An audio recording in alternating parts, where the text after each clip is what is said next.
Hola a todos, buenas tardes. Seguimos con el tema del precedente. Espero que estén aprovechando esta cuarentena para estudiar muchísimo derecho.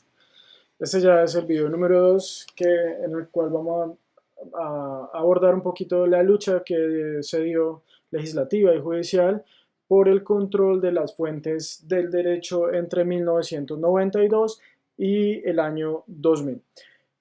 Bien, empecemos por recordar que la Ley Cuarta de 1896 restableció un sistema libre de jurisprudencia o meramente indicativo, como ya lo habíamos visto.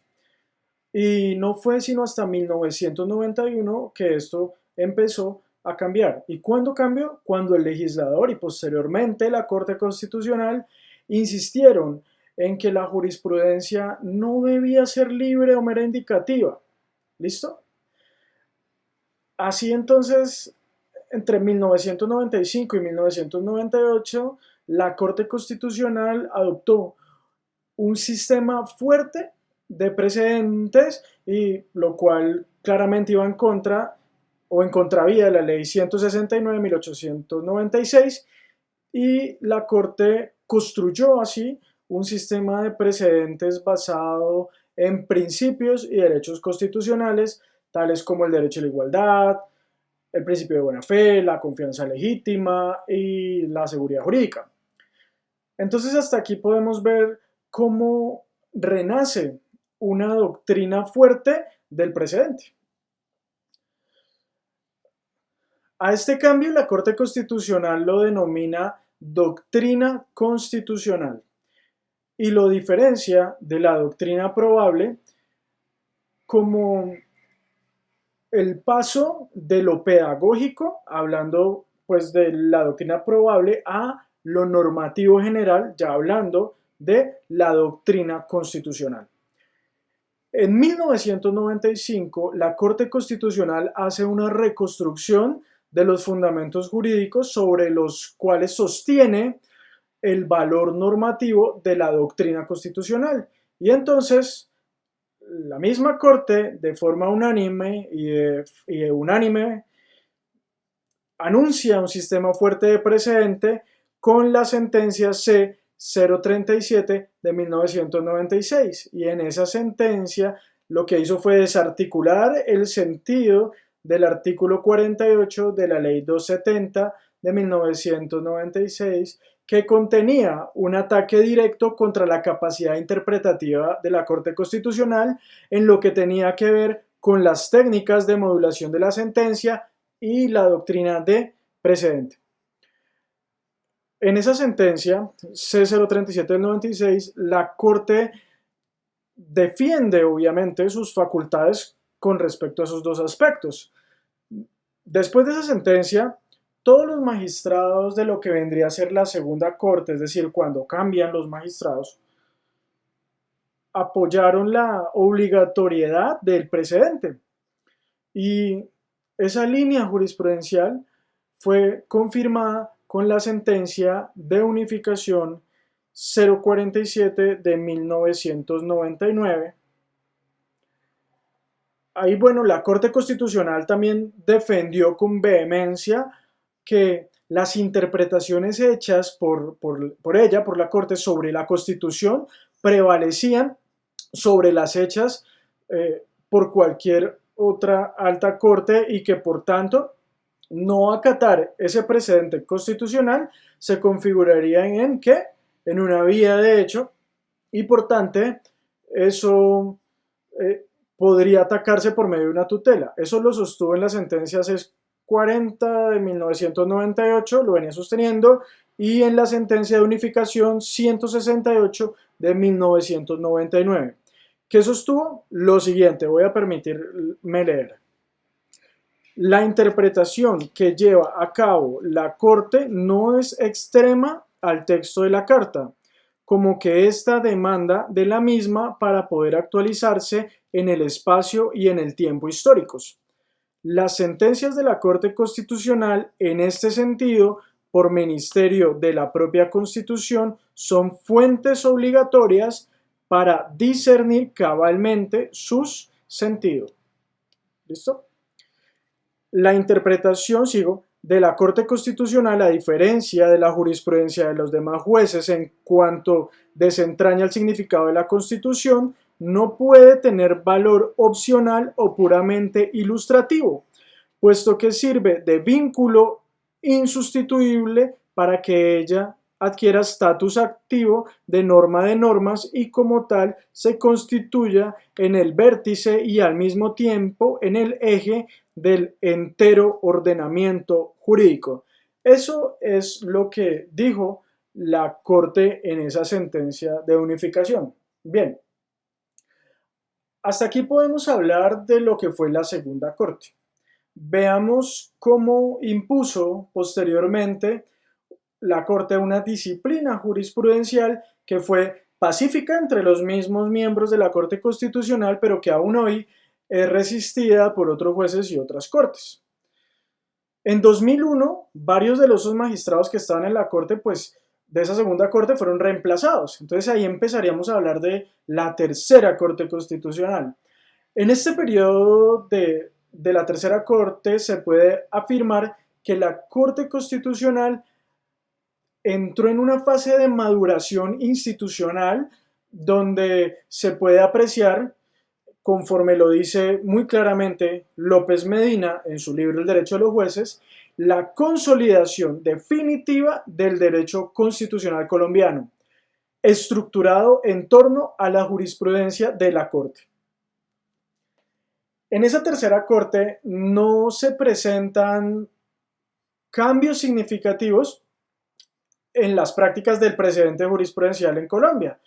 Se resalta desde luego la sentencia C836 del 2001, en la que la Corte revisó la constitucionalidad del artículo cuarto de la Ley 169 de 1896 que hemos nombrado, y esta sentencia es sumamente importante. Ustedes tienen que leerla y tienen que analizarla a fondo y leerla en detalle para que pues puedan entender mucho más lo que estoy explicando y lo que voy a explicar. Esta sentencia es importante principalmente por tres razones. La primera, porque permitió a la tercera Corte posicionarse frente a la doctrina del precedente, ya que era posible que el cambio en esa composición de la Corte pues hubiese podido afectar el balance constitucional que hasta ese momento ya habían logrado. Entonces, por eso es una razón que es importante. Segundo, es importante porque permitió a la Corte pronunciarse frente a la antigua norma que tradicionalmente había controlado el sistema jurisprudencial en Colombia. Y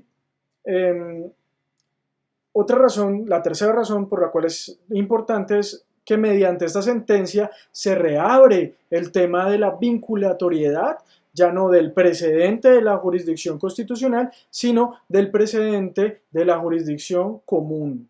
Eso es súper importante. Como dijimos anteriormente, la Corte Constitucional cambió el significado del artículo cuarto de la Ley 169 de 1896. Cuando demandaron esa norma, el demandante usó, entre otros argumentos, que ustedes van a poder leer, que ese artículo cuarto de la ley autorizaba o autorizaría a la Corte Suprema de Justicia a violar el precedente horizontal y también a los jueces inferiores a violar el precedente vertical, ya que, como hemos visto, pues este artículo establecía un sistema libre o indicativo de jurisprudencia. Entonces lo que hizo la Corte Constitucional fue entrar a interpretar ese artículo cuarto y lo que buscó fue armonizarlo con la comprensión contemporánea que se tenía ya del precedente. Ubiquémonos y recordémonos qué decía el artículo 4. Me voy a permitir leer ese artículo 4. 3 decisiones uniformes dadas por la Corte Suprema de Justicia como Tribunal de Casación sobre un mismo punto de derecho constituyen doctrina probable. Y los jueces podrán aplicarla en casos análogos, lo cual no obsta para que la Corte varíe la doctrina en caso de que juzgue erróneas las decisiones anteriores. Bien, pues para la Corte Constitucional el concepto de doctrina probable no podía en ningún caso implicar un debilitamiento fuerte o tan fuerte frente a la doctrina del precedente. Para la Corte, la posibilidad de separarse de la jurisprudencia vertical u horizontal tenía que ser limitada, no era absoluta en ningún caso, como lo suponía la interpretación tradicional del artículo 4 que acabamos de leer. Entonces, les recomiendo nuevamente, lean muy bien esa sentencia porque es muy importante para que puedan comprender lo que estoy diciendo. Esa sentencia busca unificar el tratamiento del valor de la jurisprudencia sin importar la jurisdicción de procedencia. Con esta sentencia, o en esta sentencia se busca mejor establecer el principio según el cual la doctrina del precedente judicial que se aplicaba en la jurisdicción constitucional se aplica por las mismas razones jurídicas. Bien, es decir, ¿a qué? Pues al tratamiento de la jurisprudencia producida por la Corte Suprema de Justicia y por el Consejo de Estado. Según esa tesis de dar paso a un régimen único en el tratamiento de la jurisprudencia de las altas cortes, pues toda jurisprudencia adquiría el valor de precedente horizontal y de precedente vertical. ¿En virtud de qué? Del principio de igualdad, que está establecido en la Constitución de 1991. Bien, así las cosas, las decisiones de jueces inferiores que no acataran ese precedente sin justificar debidamente el por qué no lo acataban, pues serían violatorias del principio de igualdad y por tanto serían pasibles de una acción de tutela. ¿Por qué? Porque configurarían, como ya lo había dicho antes, una vía de hecho. Para resumir, la sentencia C-836 del 2001 busca dar un tratamiento uniforme desde un punto de vista constitucional a toda la jurisprudencia nacional. Y así es como muestra el artículo 4 de la ley que ya hemos mencionado, de 1896, la norma aplicable tanto a la Corte Suprema de Justicia como a la Corte Constitucional y al Consejo de Estado, que desde luego en 1896 pues no existían ni la Corte Constitucional ni el Consejo de Estado. Además de eso, dice que esa norma puede ser razonablemente interpretada desde la perspectiva de la Constitución de 1991. Bien, es importante que revisemos entonces la sentencia C-836 del 2001, el considerando número 15. Ese considerando número 15 crea una subregla. ¿Cuál es? La que todos los jueces están obligados a respetar los fundamentos jurídicos usados para resolver casos análogos. Voy a leer el considerando número 15 de la sentencia. Dice: son entonces la Constitución y la ley los puntos de partida necesarios de la actividad judicial que se complementan e integran a través de la formulación de principios jurídicos más o menos específicos, construidos judicialmente, y que permiten la realización de la justicia material en los casos concretos. La referencia a la Constitución y a la ley como puntos de partida de la actividad judicial significa que los jueces se encuentran sujetos principalmente a estas dos fuentes de derecho, precisamente en virtud de la sujeción a los derechos, garantías y libertades constitucionales fundamentales.